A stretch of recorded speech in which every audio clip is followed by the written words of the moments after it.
This is the Courage to Be Courageous, and this is Dan Bolen, your host, where people come from all over the world to listen to individuals who have embraced their fear and used courage to get through it. So I want to thank all of my listeners for tuning in to us today, and a special thanks to our heterosexual allies. We are really appreciative of those who support the LGBT community, who because we couldn't accomplish what we need accomplished without you wonderful allies that we have. And I want to encourage you allies to have a voice, not only for our community, but any community that we may consider may be marginalized. I think that's so important for you. So we thank you. I'm sure many of you have sons or daughters or grandchildren or friends that are part of the LGBTQ network. We really encourage it when you embrace that and allow them to be their authentic selves as well. So thank you so much for our heterosexual allies. Continue to have a voice, as we will continue to have a voice for our community as well. Now, our guest today, I think you're going to find his story very interesting. It's Nate Rhoton, who is the CEO of an organization called 1 in 10, and we're going to talk about that a little bit more. It's one of the communities here within the Phoenix area that provides some incredible support for young individuals that are what we would call part of the LGBT community. So, Nate, welcome. We appreciate having you on our podcast today. Thank you, Dan. It's a pleasure to be here. Thank you. It's good to have you. Tell us a little bit about your education, a little about where you were raised, and what your family was like, and when you discovered that you were gay. Sure. You know, it's a story as old as time. A young Mormon boy growing up in rural Arizona that knew he was different, but didn't have language to put to that, but knew from my earliest memories that I was just a little different than the others. And I grew up in Flagstaff, Arizona. At the time, in the late 70s, early 80s, it was much smaller than it is today, but still a mountain ski town today. And, for the most part, I had a really pretty good childhood in many ways. But I think for those of us that are part of the LGBTQ community, childhood it can be a little more difficult because you just have that overriding feeling that you don't fit in. And right. Particularly when you're in a religious community like those that grow up Mormon or LDS, as they're sometimes referred to, it can be a little more feeling of isolation. And I know that there's many incredible Mormons, including in my own family, that are certainly very supportive of me and our community. So I don't mean to disparage or say that that's not the case, because I think in any religious group or ideology, you find those supportive folks.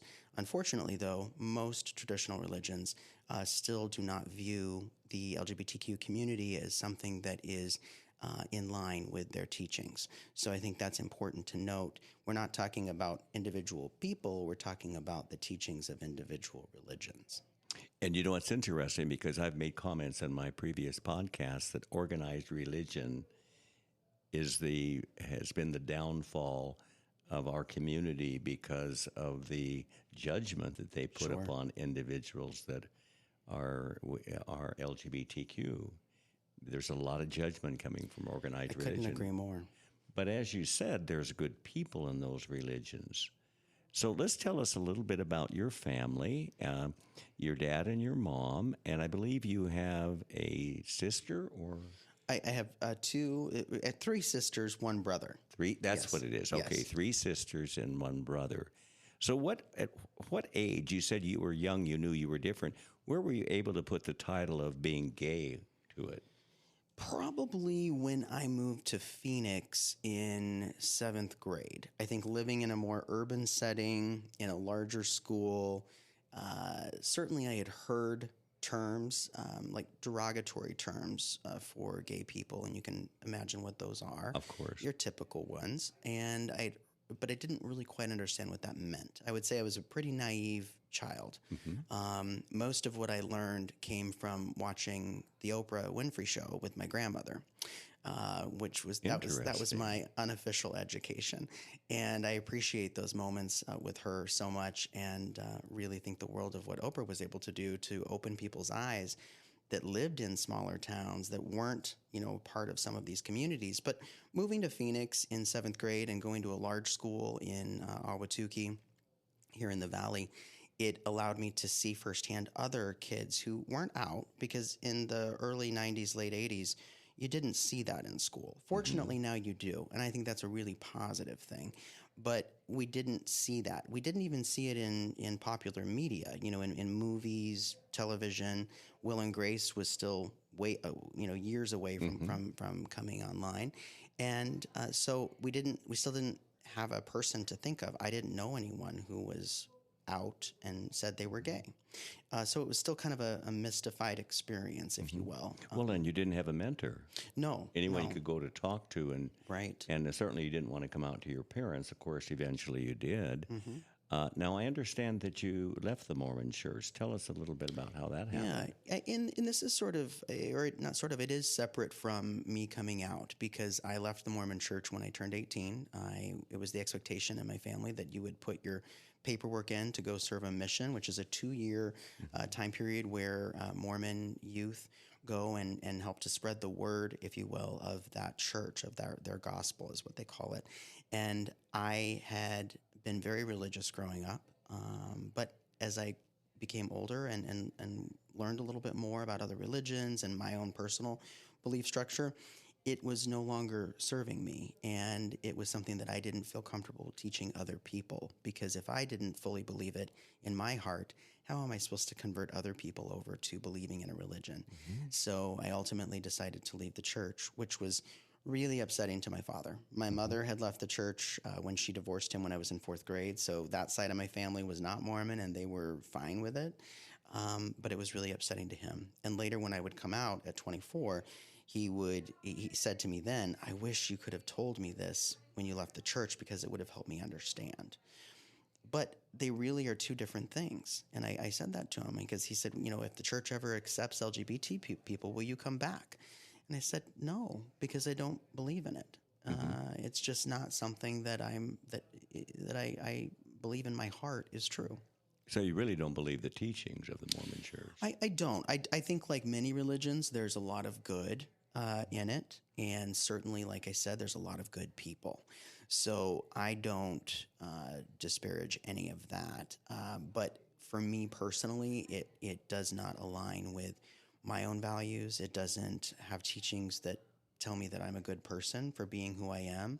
And I'm all about being authentic about who I am as a person. So if that's not congruent, then I can't be a part of it.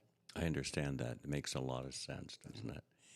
Now, let's tell us a little bit about your history with your father, because your father ended up in prison. Tell us how that happened. Yeah, so he went to jail when I was in 4th grade, and it gave my mom the opportunity to see, A, what life would be like without him, and B, to have the courage and safety, if you will, of being able to leave him and start her own life. And she was able to put herself back through school, through waiting tables and cleaning houses, to get her college degree, because she had lived a very typical, at least at that time, Mormon housewife life of being home and providing for the family.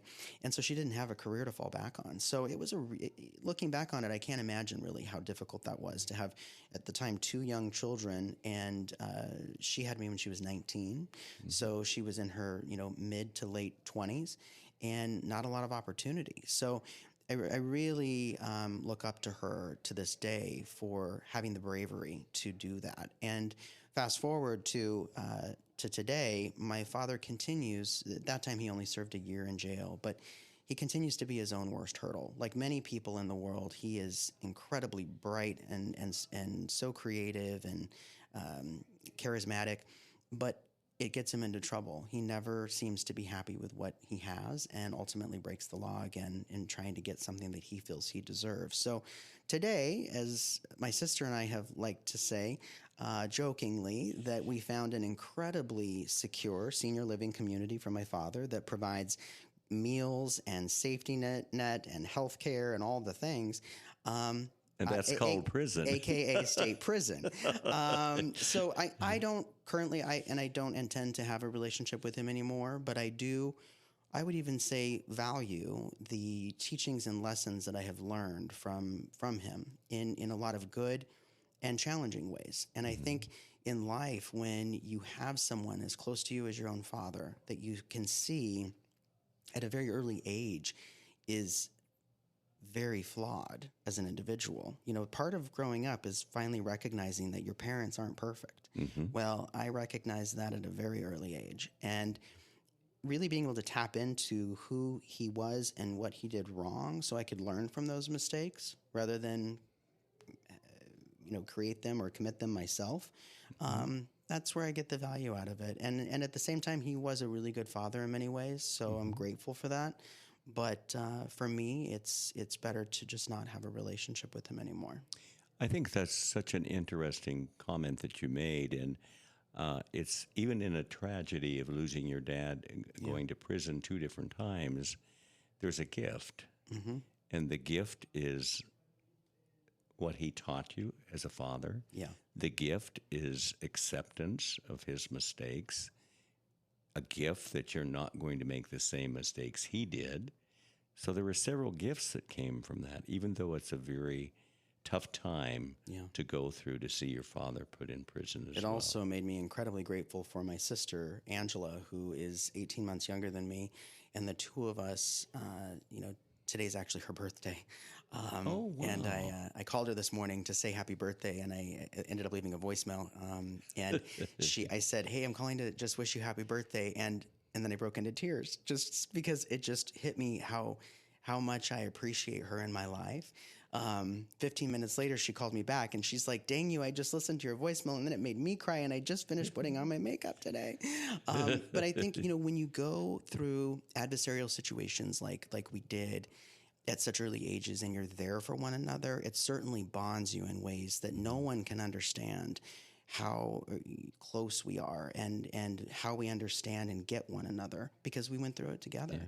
And so I can't imagine if I didn't have her, what life would be like today. Having to endure that on my own would have been, it might have broken me in ways that fortunately it didn't because I had her. There's another gift you got from going through that experience with your dad. Is a closer relationship with your sister. Yeah. What do you like the best about her?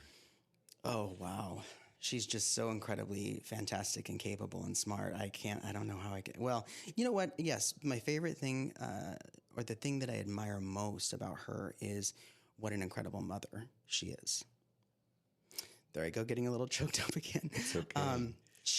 To my niece and nephew, Griffin and Liv, she's just an incredible, incredible mom. And to see the life she's been able to create for herself and her family, it just really shows the resiliency of the human spirit and how we're able to recover and learn from the past and then create really amazing, incredible futures. Well, that's fascinating too. Well, tell her happy birthday from I will. From me. Well, that is such an incredible experience that you have in your life. Now, your other brother and your 3 sisters accept you as being gay? Yes, absolutely. Mm-hmm. Yeah, I like to say my mom had 2 litters. She had my sister and I with my dad, and then she had my younger brother and sister with my stepdad. And then we have my sister Alexis, who was the product of my dad's marriage with my stepmom, Wendy. My dad's on his 5th wife. My mom is on her 3rd husband. So because of that, I don't know that marriage is in the cards for me. I'm not sure. But the beautiful part is these step-parents are all still very much in my life. Your 2 stepdads. My 2 stepdads. I like to say God gave me a really kind of crappy dad, so he blessed me with 2 amazing stepdads. Well, that's wonderful as well. And they all accept me, yes. Mm-hmm. Yeah, very much so. Mm-hmm. Well, that is such an incredible thought here. Now, we're going to talk a little bit about your education, your background. I believe you went to ASU. I did. And Proud Sun Devil. Yes, a Sun Devil, yes. Mm-hmm. and got a BS in economics. Yes. And then just tell us about what your career was from there and how you ended up at 1 in 10. Well, as one may guess, I went from an econ background to working for the maker of Cheerios. Now, of course, no one would have put that together. But I went to work for General Mills, and I interned with them in college. I learned so much from working with a company like General Mills, a Fortune 100 that owns so many different products in the grocery store. I mean, from Betty Crocker to Progresso Soup to Yoplait yogurt, you name it. And working for them for that 5-year period really enabled me to develop as a young professional. They provided us really specific professional development like public speaking. I worked with a public speaking coach and company that was the same one that worked with Bill Clinton. Oh, so wow. it's that type of investment and resources that it's very difficult for a small company to match. And I enjoyed that. I enjoyed the people that work there. It was a really great environment. I wasn't out, though. This was in the late 90s, early 2000s, and it still just didn't feel right. I was out to all of my friends and my family, but not at work. Can I ask you a question? Yes. Were you ashamed of coming out at work? No, I thought it may negatively impact my Right. opportunities and my future there, which I know is not the case now. General Mills Right. is really a very affirming, great company for LGBTQ people. It was just a different day and time back then. And I worked in a sales and marketing division, and it was very much at that time still a good old boys kind of network. Yeah. And again, I'm not saying that specific to General Mills. It was just how the work professional world was at that time. And so I had a best friend, Hermie, who went with me to all of my work functions, and everyone just thought she was the fun Latina hairdresser, and I was the kind of artsy-esque straight guy. I probably wasn't pulling the wool over anyone's eyes thinking back. However, we think we are, but yeah, it's interesting how they have us figured out. But I think at the end of the day, it's just all about making people more comfortable. I think there was a lot of discomfort back then in the queer community. I mean, we certainly didn't even use the term queer back then. But it was all about making people comfortable so that they could live in their own bubble, and much at your own expense. By not being able to be out in your own authentic self, I can't imagine I might still be with General Mills today if I could have really been my full authentic self. But ultimately, I decided to leave because I really wanted to travel less. I was traveling a lot for work, and I wanted to perhaps have a boyfriend and a dog, most importantly. As I've come to find out as I've gotten older, it's really the dog that's more important, not a relationship. But so I took a job with a construction company here in the Valley and did business development, finance work, ultimately ended up being their director of operations and CFO. Was with them for 12 years, and it was great, but probably stayed too long. And as I was getting closer to 40, decided I really wanted to do something different. So for my next chapter, and went to work in the nonprofit sector and at 1 in 10, and I've been with them now 8 years. Now, how did you hear about 1 in 10? We're gonna talk about what it is, but how did you hear about this position at 1 in 10? I think the thing I liked about my construction world is it gave me a lot of opportunity to volunteer. And I had volunteered for multiple organizations, but in this particular case, the Human Rights Campaign, which is a national organization that furthers LGBTQ rights. And I had been working with a woman named Linda Elliott, who was running or was the lead on their Arizona Steering Committee. And she and I did a lot of fundraising together. I was responsible for their annual gala. And I learned so much about nonprofit fundraising through her and through the organization, HRC. It really, I consider it my nonprofit degree, is what I earned by working with them. So super grateful for that. But Linda ultimately went to run 1 in 10 in 2011. And fast forward to 2015, and they were looking to hire their first development director, which is all about raising money. And she and I had dinner. She's a hard person to say no to, and in a really good way. And ultimately, I decided to submit my qualifications for the role and was hired as their first development director. Did that for a year, and then director of finance and operations. So by the time I became their executive director and now CEO, I had the luxury of really knowing the organization in and out, and having done all these different positions and knowing firsthand about the mission and vision of the organization and what they do. I just had a lot of passion for it. And so it's that passion alignment that I was able to find. My stepdad at the time that I took the job said, I hope you realize that most of us have to retire to be able to do what we love. You're getting to do it now and get paid for it. I mean, it was such a, whenever you can have gift that to you, alignment. Nate. Another good gift. There you go. It's like Christmas. So yeah, I do feel very fortunate. Now, tell us a little bit about 1 in 10, and I know you're the CEO there. Tell us what they do, who they appeal to, and how it's a community for those in our area here. Sure, yes. We provide services to LGBTQ youth and young adults ages 11 to 24 through very specific programs. Really, the underlying theme is creating a sense of community. So for, whether you want to use the term like disenfranchised or marginalized, et cetera, it can be difficult to find community. And so the number one reason that youth come to our youth center or our satellite sites or our other programs, every year when we do our end-of-year survey, they say the number one reason is to find community. And that's the real magic of 1 in 10, is we're allowing the young people to come together in very, age-appropriate, age-specific ways of then learning about themselves and one another and creating that community, as well as engaging with other leaders in our community. So bringing in speakers, and we have a summer camp every year, and various retreats and things of that sort, as well as now a middle school, 6th, 7th, and 8th grade, in partnership with an organization called Spark Community Schools, which is a division of Goodwill. We run that out of our youth center in downtown Phoenix. And it's just really been amazing to see when a young person feels safe in our safe space that we create to be themselves, how they're then able to really flourish as a person. And if you look at the, Maslow's hierarchy of needs, if you don't feel safe, none of the other things are possible. Right. So getting that degree in econ, that's not going to happen. If you don't feel safe and you don't have a community and you don't have people supporting you, or whatever that dream may be that young person has, they have to feel safe. And I think that's a real issue today in our public schools, in our communities, and in our politics, is it's making people feel very unsafe. I totally agree with that. Now, 1 in 10 has 18 satellite locations. How many employees do you have within your organization? Right now, we have 46 employees.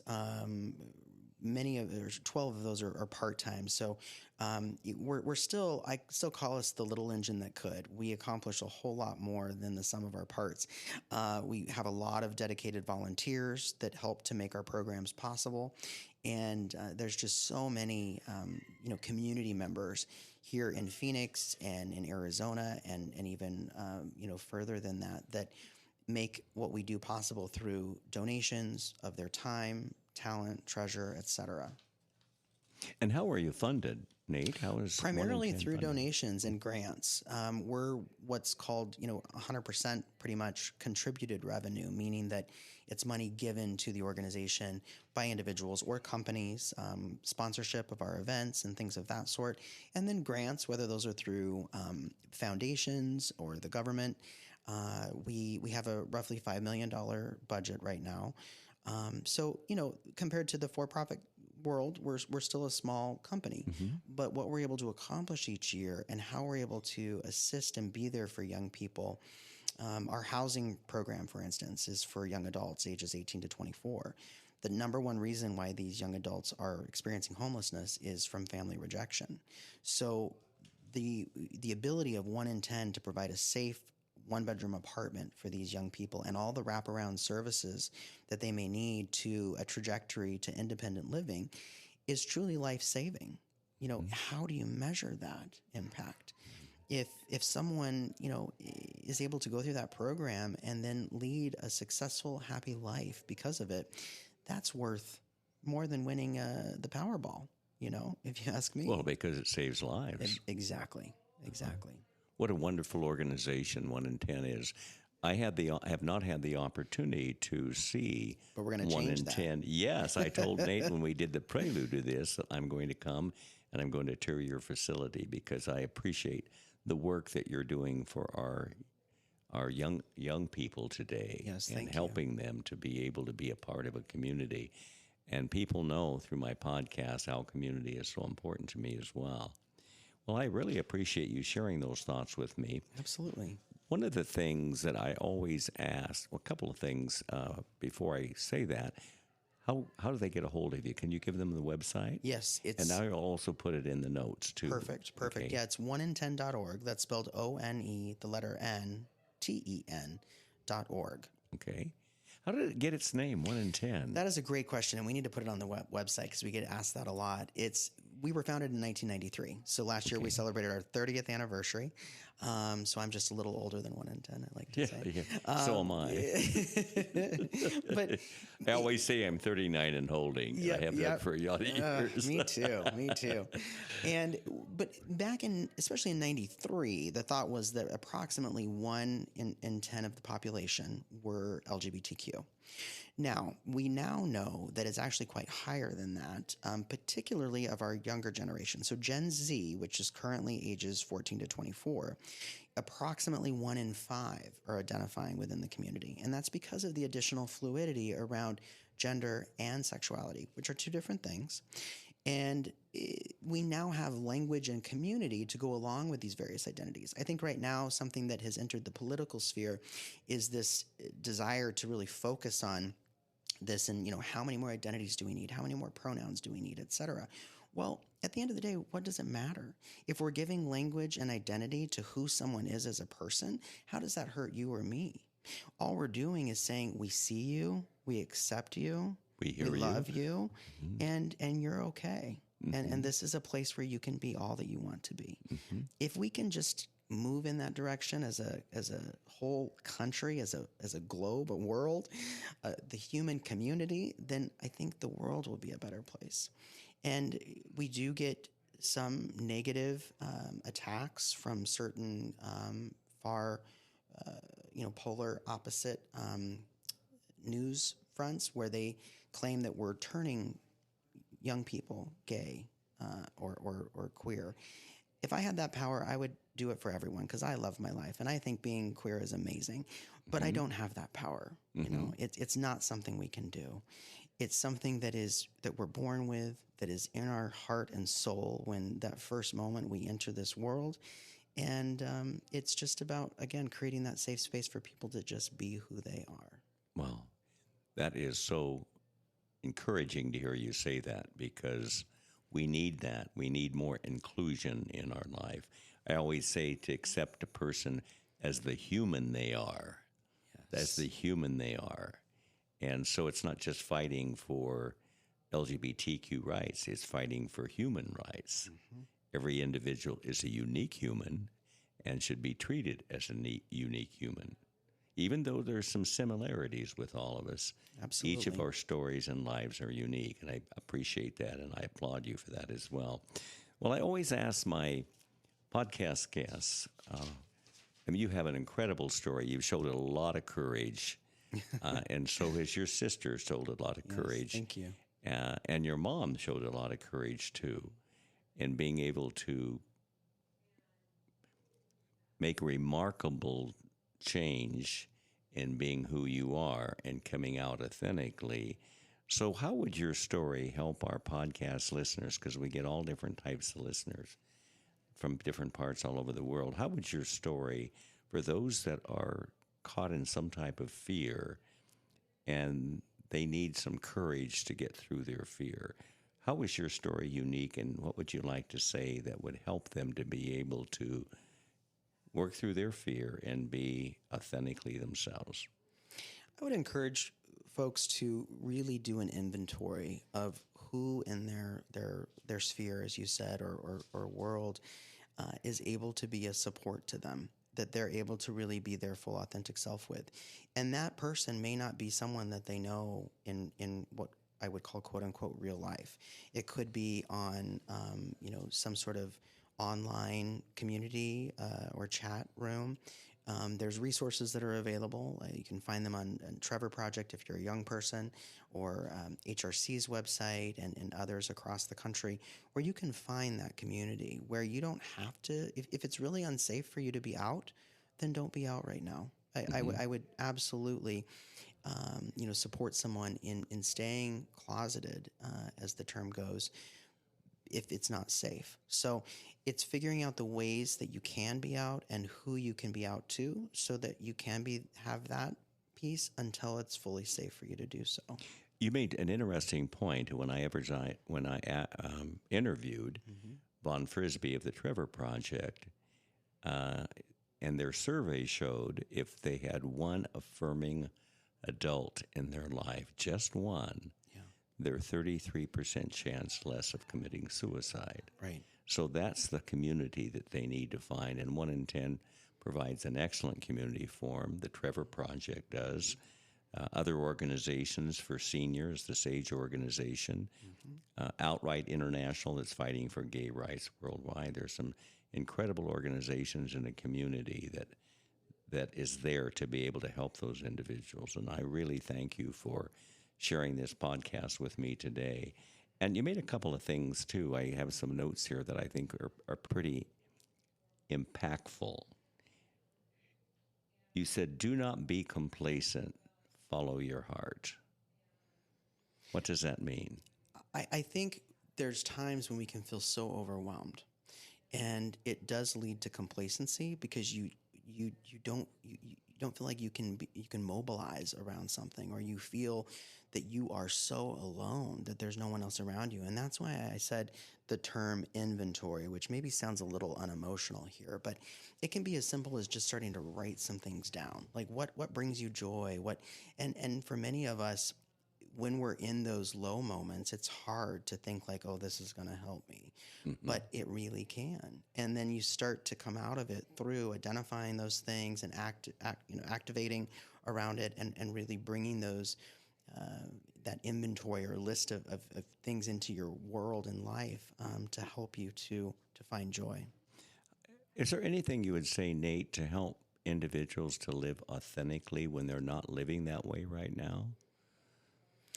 Again, I think it's finding the small moments where you can, if it's truly unsafe to. But if it is safe to, I would encourage people to do so. I found that I lost very few friends. I certainly don't feel like I lost any family. And in fact, I feel overall my net gain has been incredibly positive as it pertains to my friendships, my relationships. I think as a leader in the community or within my organization, if I wasn't living my full authentic self, I don't think I would be able to show up in the same way for my staff, for my board of directors, for the community of the philanthropic community around 1 in 10. If I was hiding who I was, I really couldn't engage with people in the same way that I do today.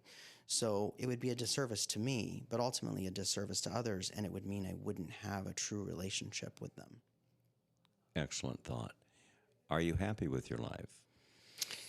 I think like everyone, there's times when you feel a little like, oh man, I really just want to stay in bed today. It might be that it's just cold and raining outside and you want to watch that Netflix show.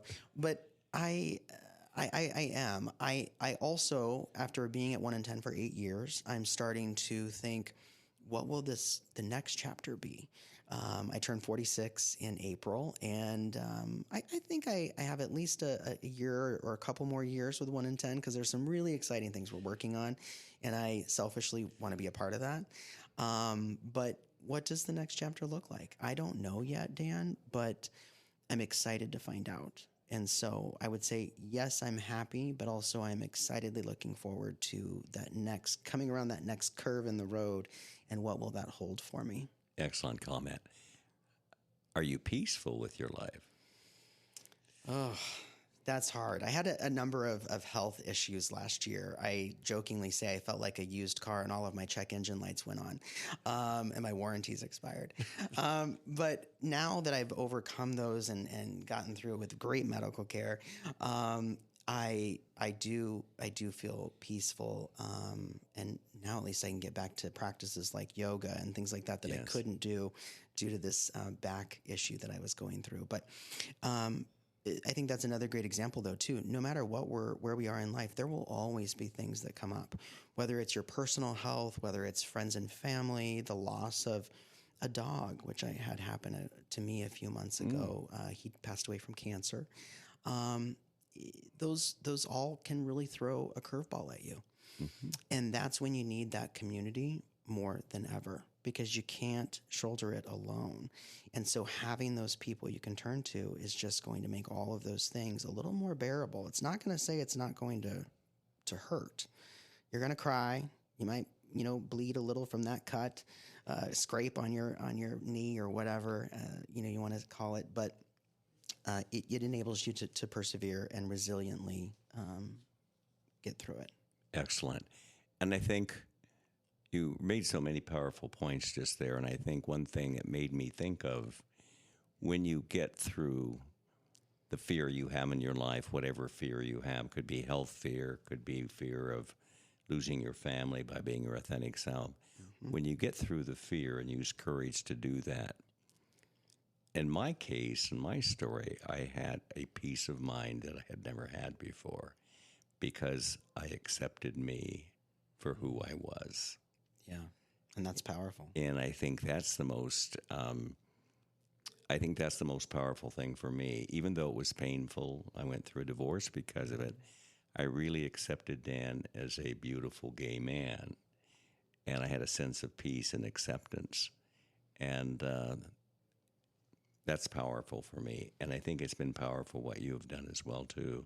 Thank you. So I want to make one other comment about the website. So those of you that would like to make a donation to 1 in 10, or I believe, didn't you say, Nate, they could actually volunteer to come and help with the community there? Absolutely. There's information about volunteering and making a donation on our website.